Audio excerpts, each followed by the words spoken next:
When I first started talking about this and first started teaching, I had people that I knew that were teachers or people, students that came, and they put so much pressure on me to define it. And first maybe my character fell into those pit holes of trying to define it. And then she became more and more wise on the human level.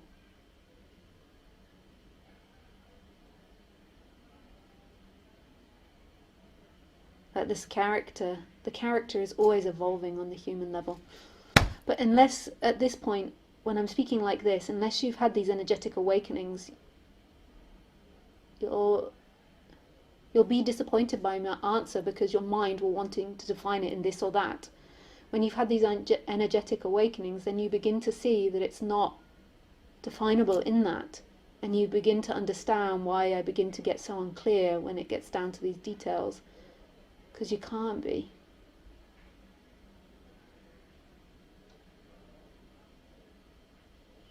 And that you're kind of living in these two worlds.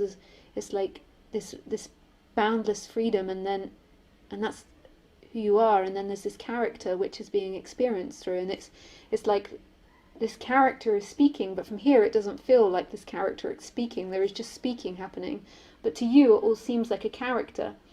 And then if this body has to think about, oh, I'm going on holiday next week, then suddenly an image of Lisa appears going on holiday next week, and then the character's here.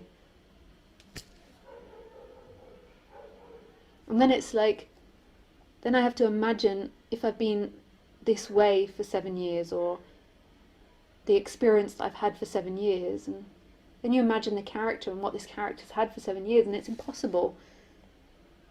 Enlightenment is so much bigger than that, the character's world, and what we think in this and that. It's this pure seeing right now. It's this pure experiencing right now. Enlightenment isn't about defining yourself as enlightened or not enlightened, as this or that. That's all in the human world for our practicalities of speaking. But that doesn't define this instant, that doesn't define this boundless energy that is here. Wow, it's so beautiful.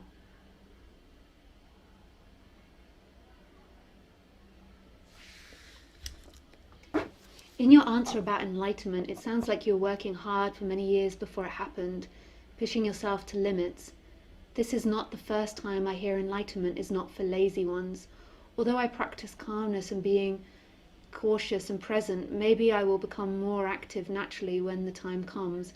But now I feel like being lazy more and more because I think I have many false motives. So I convince myself that it's better to just be calm and happy than to engage in activities chasing false motives.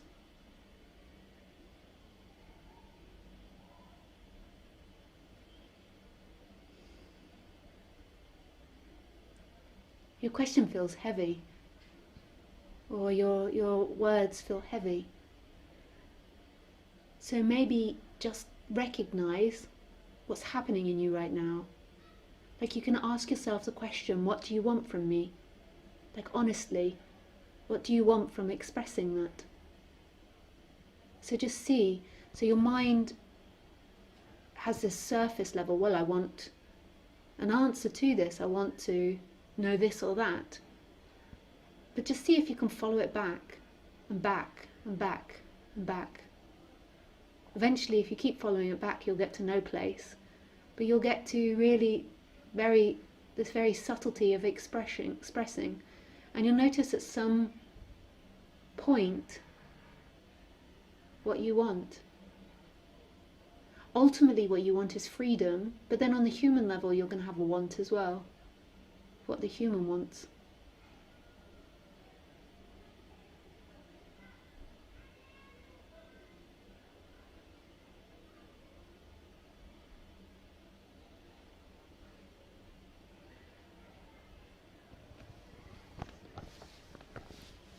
Maybe you won't like me for saying this, because maybe what you want from me is to be accepted as somebody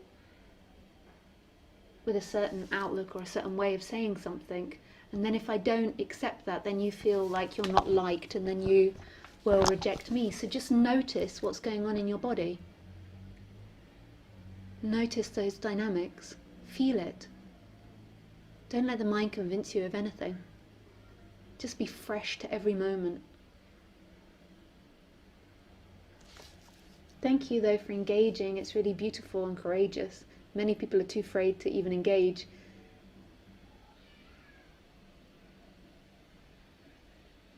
Hi Lisa, I don't really get the distinction between waking up and working on conditioning. Working on conditioning is something that's happening in the dream. Waking up is seeing that you aren't anything in the dream. Often though, working on the conditioning needs to happen prior to that expansion, because otherwise the energy is too condensed and too stuck in the person, and the person is just obsessed with itself. So there needs to be a relaxing of that and a calming down, evening out of that, and then that energy can see that energy come forward or swaps, that you aren't the person, you are this boundless freedom. Conditioning is how the body is set up by genes and the rules of society and family, etc. And you and other speakers say that working on conditioning will not bring you enlightenment, but believing in your thoughts and taking your stories seriously and believing that you show the truth, isn't that a conditioning as well?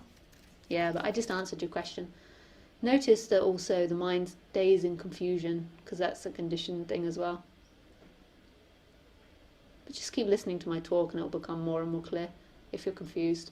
Or if your conditioning is that you want to stay in confusion, then you'll keep being confused by my talks. Don't worry, everybody. You can't escape who you truly are, because who you truly are is everything. So even though all these people have these questions and feel stuck and feel all these things, ultimately you can't go anywhere, you can't leave home, you can't lose anything, because the experiencer is who you truly are, and that experiencer isn't a limitation.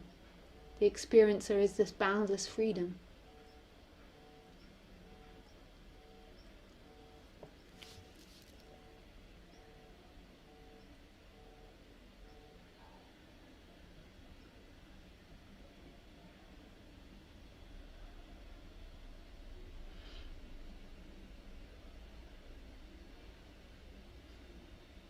Hey Mark, our sweet picture with your 2 cats.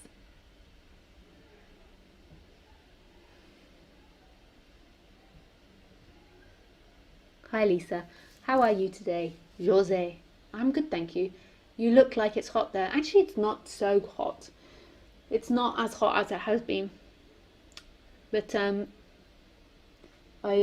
prior to doing this talk, I went out for a walk with Khaleesi, so I got quite steamy. Oh, and I was also so lucky to meet Ramesh. Lovely. What you are describing happened, and it stayed for quite a number of years, yet it faded through a history of demanding life. The one thing I know is that the person seeking will never get it. Of course, this one person feels panicked, as it also laughs at the mentioning of it. Yeah. Until you've had these energetic awakenings, you can't understand when I begin to talk about that sort of stuff, because life is this and that. And then when you have the energetic awakening, you're like, I really can't know anything. You really begin to understand why it's so incredibly hard for me to put it into words. But one thing it requires, or one thing that seems to happen in the body-mind, in the character or in the expression, is trying its best to be as genuine as it can, even though it's hard. Because sometimes you're not aware of things, or sometimes it's just so impossible to say it. It doesn't matter to me if Neo-Advaitas are above or whatever. From here, my compass,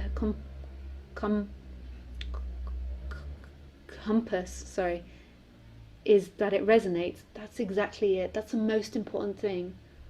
It doesn't matter who's right or who's wrong or who's above or who's got more. It's what resonates. And who knows, they could be above or they could be below, or maybe none of that matters. And whatever is what happens to Lisa and Bali, your silence is very real and powerful energy, huge, fills the entire room and makes me enter in full silence and love. That's beautiful, and that's the most important part. That really is. So that's the important part. Because that's when you stop having belief in someone and belief in a guru, is that you begin to hear your own silence. Because if you believe in a guru or if you believe in a teaching, you'll always be let down by it because it's something moving in time. That silence is timeless, and that silence doesn't belong to me or you, it is. Thanks, Yun.